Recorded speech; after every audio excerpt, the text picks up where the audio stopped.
I'm lucky in my writing practice. I'm lucky that I have a sense of when the inspiration comes. When the inspiration comes, that's when it's time to stop making the peanut butter sandwich, or stop making the bed, or stop walking the dog, stop whatever it is you're doing, and get a pencil and paper, or go to your iPad, or go to your computer keypad and write.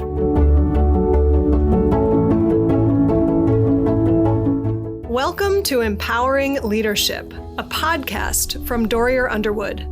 Join us as we explore new perspectives on leadership and discover what it takes to be effective as a leader. Here's your host, Doug McVadon.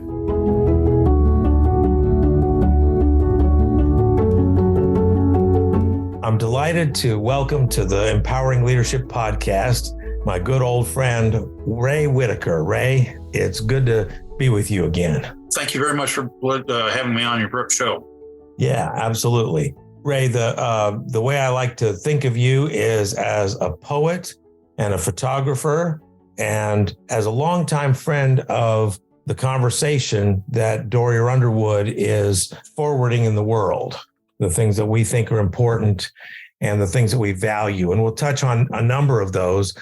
So I just wanted to welcome you and say that thank you for sharing your life and your work and really your mission with us. Well, sure, Doug. I live it every day. I go harken back to some of the experiences of 30-some years ago when we were working together. I lived those things, and it's surprising the persistence. But carrying it forward to what I call the right time, I don't mean like R-I-G-H-T, but the W-R-I-T-E, that I spend time with every day. It's a rigor, and that I choose to do. So we'll talk about writing. And as you mentioned, we've known each other for 30 years, all the way back to the 90s in Charlotte, North Carolina. And now I know you're in Colorado, in the Colorado Springs area, where you've been for a number of years. And you have been writing poetry. And I know that, Colorado has inspired you to take photographs, which I've seen on Facebook and other places. But why don't you take us back to really the turning point in your life, I dare say, that happened pretty recently. We had known each other for all these years, but we're talking this year really because of a great change that happened. Will you take us through that? There have been two huge changes in the last couple of years. I lost my wife in March of 21 after 23 years of marriage. And then in December of a year ago, I had a procedure that went way wrong, and I ended up on a ventilator for 8 days and nearly died. Those two things have resonated with me, have driven me into a place of it's time to serve the greater good. And it's time to serve the greater good in a much more profound way than I ever have. And my whole life has really been about serving others. But these recent events have focused it with a very intense flame, a very intense focus, like, through a prism from a window with that light stream. You know what I mean? I have looked at what time I have left. Not that I'm sick now, because I'm not. I'm healthy. But what time I have left to walk this earth, I have an opportunity to speak into the other people and their pictures and their minds and their use of words and my use of words to enhance them. And that's what I'm doing. That's exactly what I do. I wake up in the morning.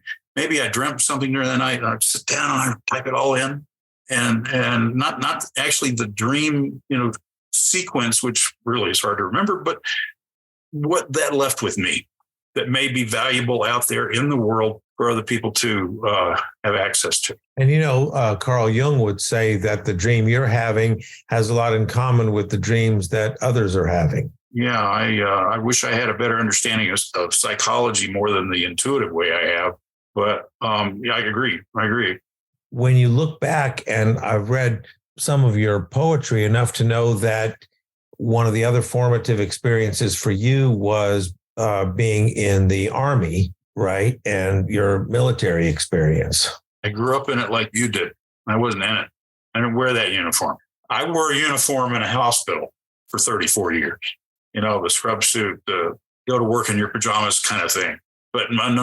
I grew up in the Air Force. My father was career, but I have gained so much from that experience of living inside the fortress all my formative years, and I carry that very close, very close.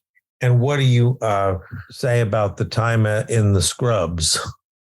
There are times when I realize how much I gave up by living in those scrubs, by treating patients, and by giving a healing moment to someone that needed it.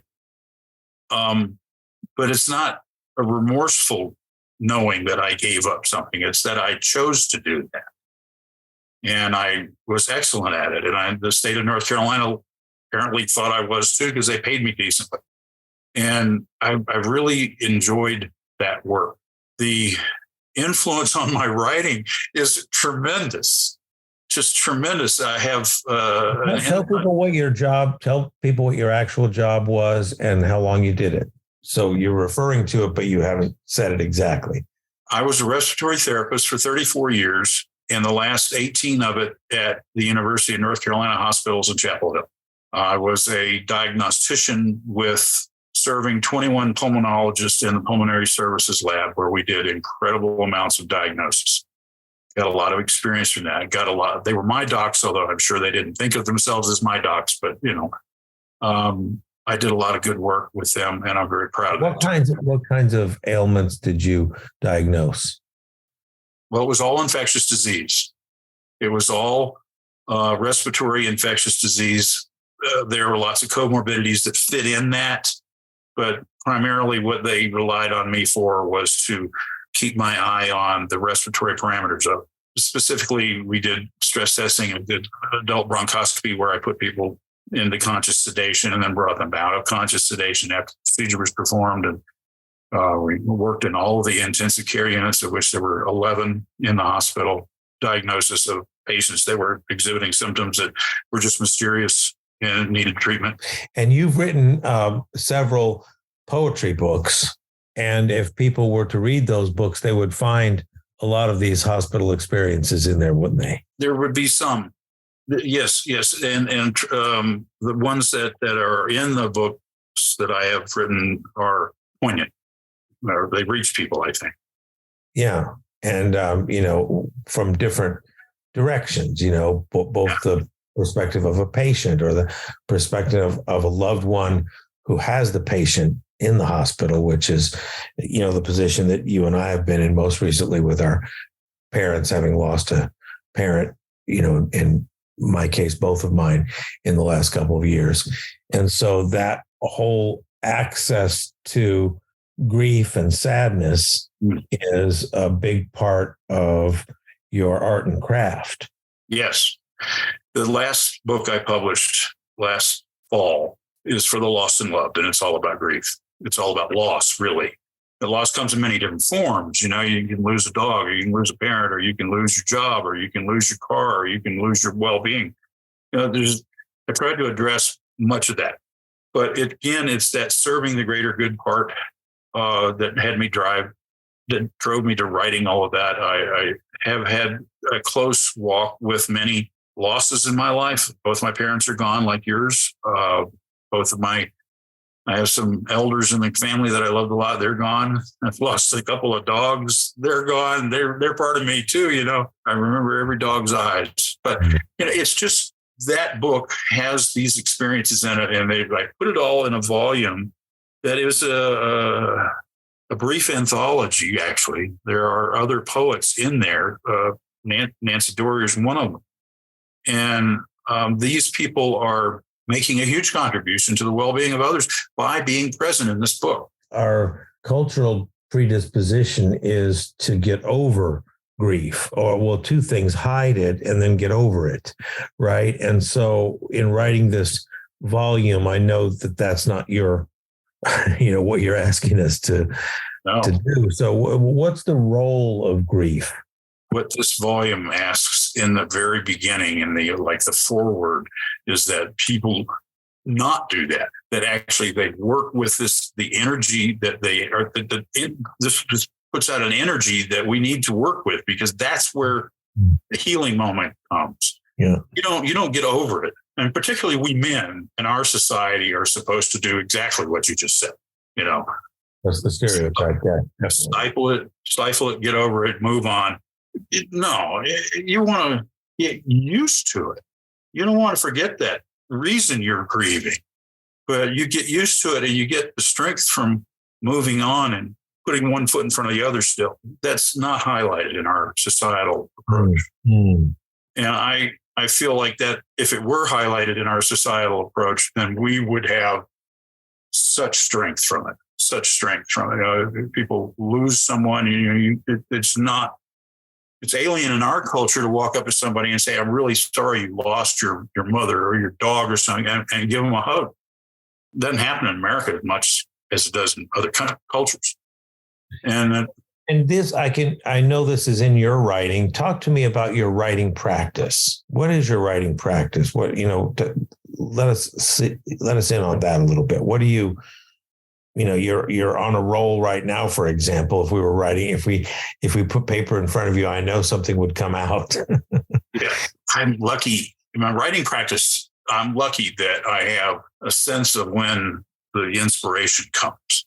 When the inspiration comes, that's when it's time to stop making the peanut butter sandwich, or stop making the bed, or stop walking the dog, stop whatever it is you're doing, and get a pencil and paper, or go to your iPad, or go to your computer keypad and write. Boy, that is really challenging, Ray. I mean, I got what you're saying. It's like I was listening to an interview about creativity recently, where the person being interviewed was describing Neil Young having a reputation for being rude and really abrasive. And what came out is that whenever he got an idea for a song, no matter where he was, even in the middle of talking to somebody or at dinner with somebody, he would turn and leave and go and begin working on it immediately so he wouldn't lose it. And he wouldn't even tell them what he was doing, because they might start saying things to him that would make him forget the song. So he'd literally like wheel and, rush to get his guitar, right? And you know enough about him as a famous celebrity that he had that reputation of being kind of abrupt and, would bail out of things at the last minute. And to your point, he was very protective of his creativity, even more than his relationship sometimes, perhaps. Right. And right. And that's kind of what you're saying is you have to have some kind of allegiance or responsibility, feeling of responsibility to your muse. Yes. Well, that's it right there. The muse speaks. And if you don't pay attention to that, you're not paying attention to that opportunity to put something down, whether it's guitar play, like your example, or in my example, writing. I can't tell you how many times that I have left sitting with family, maybe watching a movie and saying, I'm sorry, I just got to go do this. And I'm not really sorry because I'm not sorry. So I should probably stop saying, I'm sorry, I got to go do this. Well, you are sorry to interrupt them because it's not about them, but you are sorry to capture the thing. I actually have started to bring my phone on walks with my dog, so that I used to leave it behind so it would have, at least little islands of being off the grid. But now I bring it because of the dictation feature, because I find I have those moments so often when I'm in nature, when I don't have a roof over my head, but instead the sky. And I'm looking where my dog leads me. How the connection between a trail, a footpath, and a train of thought. Yes. And so those two, taking that path with that dog in that light prompts a train of thought that's not going to be retrievable once I get back in a house with incandescent lights and having a different sensory experience. Are you with me? Yes, I'm with you on that a lot. I have deliberately removed myself from all of that, with the exception of my dog. And I pack everything up and I've got a car tent which attaches to my car, and I go places where there's that sort of environment where there aren't those constraints of incandescent lights, as you say. I'm by myself with a dog, and I write. I go for a week, and I come back home with 12 pieces. Well, that's what I was getting at. Your writing practice is really to seek some solitude. So when the muse strikes, as we described it, you are available. Yes. You're not, booked, or you're not, working on the railroad or whatever you might be doing. Right. Yeah. Well, Ray, let me ask you about this then. In terms of what your goal is, you talked about the greater good. Yes. And being of service. And, that's not a big leap for you, in my estimation, given what you just described of your hospital career. That's a service career. And so, and yet something's different for you this year. Something is different for me this year. Exactly. And what is that? Talk about that a little bit. Well, why is it different, or how is it different? In 2014, I took on a goal that I would become a nationally recognized poet. Not something that's going to happen when I wake up in the morning just because I wake up. It was something I had to work on, and it was something I chose to work on, and I had a lot of power in it. Now, fast forward to 2022, I had a near-death experience. And I'm not saying that I had one of those moments where I was above my body looking down and seeing people work on it. No, I don't mean that. I had an experience that gave me, it turned the ignition on, and it gave me power to write toward this goal. And so I've expanded my goal to become an internationally recognized poet. And I am working toward that with almost every piece I write now, because I've taken on, it's funny because there's the goal, all right? And what I would like to speak more about is about to happen with that. But to lead to that, I would like to say that I have focused my writing on the pictures in people's minds. And that's where people get reached. If you have a picture of something in your mind that you read in a poem, and all of a sudden, poof, you're turned into that image. You tune into it and you say, that image is where I'm working with right now. Gosh, how did that guy manage that? That's what poetry is about. Poetry is about imagery. It's about relativity. It's in my case, I am working service into that. That's part of my writing. Being aware, being observant, focusing the observations, and putting words on page. If you want, we can talk about where that's going to end up in January, but we can do that at any time during the interview with whatever you want to do. Let's talk about that. Keep going. I'm interested. In January, I will be a part of many hundreds of poets from 78 different countries in an event that was going to last the entire month of January. All of us are prepared for writing a piece, putting a video together while we read the piece, and all of us, many hundreds of people, are supposed to write thematically about breath, like breath. And, respiratory therapists were pretty much experts at that sort of thing, right?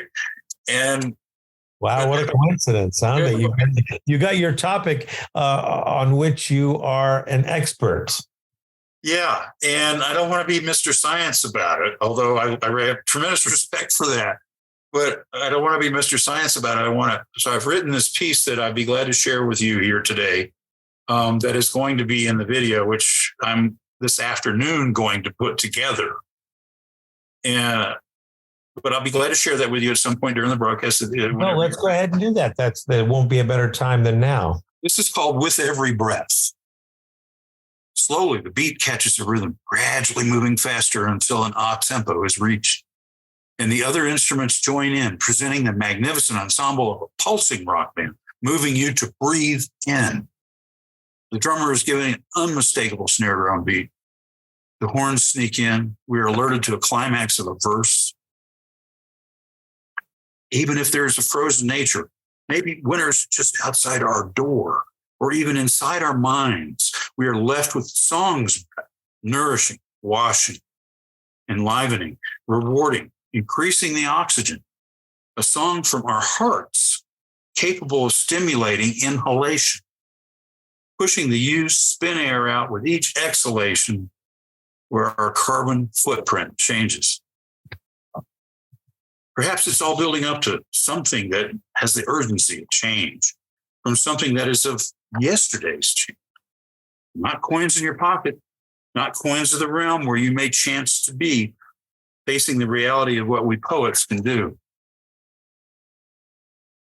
Num faswaba, respirar, ominga, desat, tarik virjet, anfas, nefis alma. Whatever language you speak, it is all the same. It never rests. That exchange of fresh for spent, of good winning over evil. Climbing up the slope, the snow gently hitting his face, a soft reminder of the cold this day. Reaching the peak, standing atop a hoodoo, facing the wind, with hands in his pockets, deciding, while looking out over the wide open spaces. Hearing the beat of life continues, remembering that drummer, those guitars, the lead singer whose lyrics are of a needed change. We in the audience are elevated to that higher place, reflecting on the lyrics that drove us there. How do we push this breath, our exhalation of carbon dioxide, into a fresh, new inhalation, giving a resurrection, a fresh resuscitation of seemingly nearly forgotten ways? Inhale into developing a fragile security. Exhale, even with the pain caused from the depths of the wool. Inhaling, if only for a moment, released from a dearth of compassion. Exhaling, perhaps avoiding the inferno of dragon fire. Inhale, the exciting music wafting into the town center. Exhale, that healing discharged patient in a wheelchair. Breathing in deeply without panic today while walking down our city streets, an exhaled sigh of relief, not having to look up for attack drones. Believing tonight that the terrorists are sleeping. Very nice. One of your new poems, yes? Yeah, last week, maybe 10 days ago. And we're talking about your writing practice and the value of engaging with nature. Goes all the way back to the first humans, probably, who thought about songs, maybe. Yeah. Probably the first kind of poems before written language. And then, as a way to pass down information. Yeah. Dancing in the skins, beating on a log, like that, I'm sure. Well, and also being able to recount processes, because, so many of our folk songs were about how to do something, how to bake a cake or how to do something with an animal. And that was a set of instructions that was passed down. So there's something that's powerful about language when it's used in the way you were just using it, that elevates it from, just information transfer, right? Because it makes a different kind of imprint, So, and I think that's where, we have this idea that a picture is worth 1,000 words, which in one way is true, although I would say that sometimes 500 words on a page is worth a movie. I can get a whole movie, right? Just from, depending on the writer, the skill of the writer, of course. But, some of the pages, for example, Ray, you'll appreciate this, of John Steinbeck in describing the Salinas Valley in east of Eden. And in the first couple of pages of Cannery Row, it might as well be a movie. Yeah. From the experience one has in reading that. So I know that's part of what you're going for with language, right? And part of what, when you say contributing something, you want to contribute not only your language, but the idea that people can make a difference through language. Isn't that right? Yeah. I think if we don't have that level of sincere, authentic communication, nothing really gets moved. You might as well be pushing a rock up a mountain. But I really think that if we take the time to understand and carry forward what we understand, then that's what's going to make a world work. And what would you say to other people who are inspired to write by what you're saying? Like, so many people like myself have had major life events happen this year, the way you described, and it definitely calls to me to pick up a pen listening to you. Like that's the lesson I'm taking is, don't wait. What else would you say to someone about the importance of writing their own stuff, so to speak? There's an analogy from an old woman that it didn't matter if she was out in the field working or in the backyard in the garden, that when she felt that poetry train coming, that she had to leave the tomato plants and get in the house and find that pen and pencil and write it down, because otherwise the train kept on going. It didn't stop for her because she happened to be potting tomato plants in the garden. So there's an urgency about it. The intuitive process moves, in my humble opinion, the intuitive process moves at a velocity that we just can't calculate. And we can catch up to it maybe, but we can certainly ride the train as it comes by us. That's an image that I live with, that I know for truth in this body, that I need to stop and go take care of what I need to write. Or, I use an iPad a lot now. You were talking a little bit about technique. I use my iPad basically because my handwriting, when I get to writing like that, is hard to read even for me. And so the iPad, I don't even care about spelling errors or grammar, because I can go back and put that in. Finally, I've given myself permission to edit what I write. For the longest time, I didn't do that either. But the iPad's a lovely thing.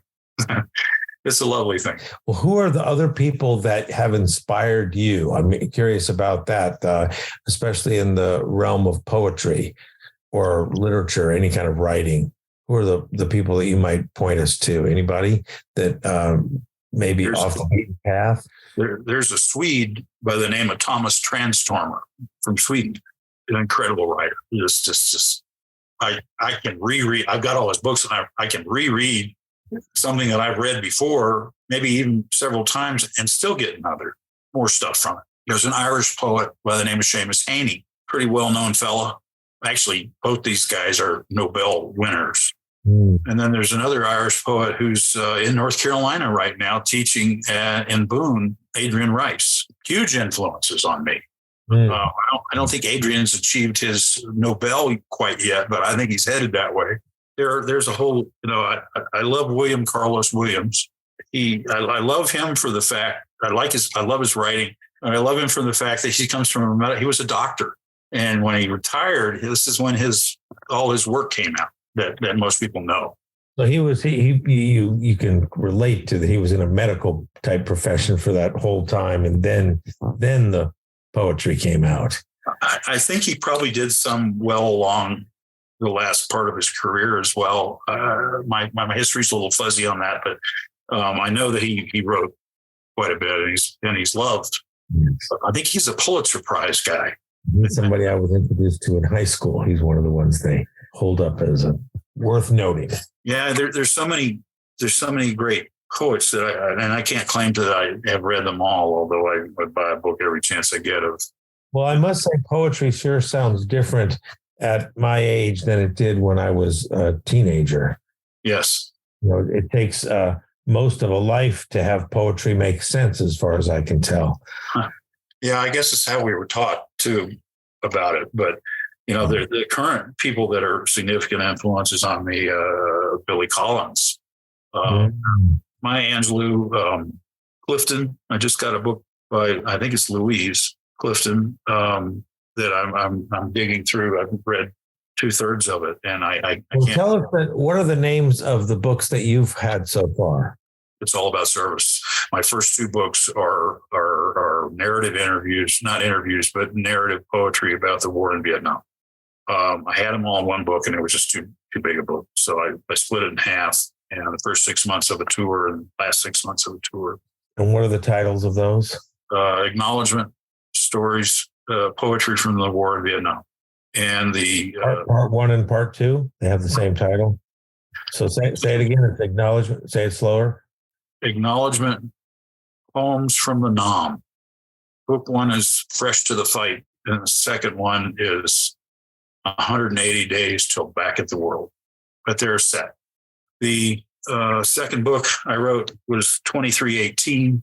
The numbers 23 and 18. I wanted to put those numbers in because 23 is the number that coincides with the letter W, and 18 coincides with the letter R, Ray Whittaker. My third book last fall was For the Lost in Love. I just published a chapbook called The Scuppernong Works, that I actually wrote in the front of a bookstore in Greensboro, North Carolina. The bookstore is very pleased to have it on their shelves. Brian and Steve of Scuppernong Books in Greensboro, North Carolina. All my books are available through them. All my books are available through Amazon as well. Gee, Doug, I've only got 3 more in the works here. Yeah. Very exciting. I know you're experiencing a burst of creativity, and I think people will be able to find you, like you said, on the web and through Scuppernong Books. Do you have a poem you can leave us with, Ray? Yeah, I do. I have one that was just recently published in an international journal called View from Webb. We are concerned with measuring our lives in tens of years. Now the astrophysicists are measuring our universe in billions of light years. We see our short lives through lenses of earthly dictates. And as if this, our vision, this only is the magnificent way it is. As if there was no other. How do you get your head around a billion light years? Or 13.7 of them, or even more? White dwarfs do not refer to a small Caucasian. Black holes do not refer to manhole cover. Red giants do not refer to very tall Native Americans. Blue stragglers do not refer to a buddy guy's blue tube. Mass is not a cancer in the liver, and a type 1A supernova isn't a personality trait. Did the Big Bang have a Baroque choir accompaniment, or did laughter stand out among the stars at our earthly ideas? That presumption of our best human being minds are the brightest among us all. There isn't an encyclopedic presence to a space-time before Big Bang. No thick, heavy-bound volume, needing to blow the dust off an individual page as their turn to view the next color plate of that creation, that energy field of our God. Mind-boggling. Faster than the speed of light, able to leap tall buildings in a single bound. Pale gray, insignificant. Our sight only 50 miles on a clear day when comparing our view off the tallest mountain in Colorado. Can you wipe your humbled tears away? All right. Well, thank you very much, 2318. And appreciate your time today. Thank you for sharing with all of my listeners to the podcast your mission, to make this difference. And I can hear the call to action for all of us to see what difference we have to make and how we can be of service to the greater good. So, Ray, thanks again. Thank you for having me on, Doug. I appreciate it.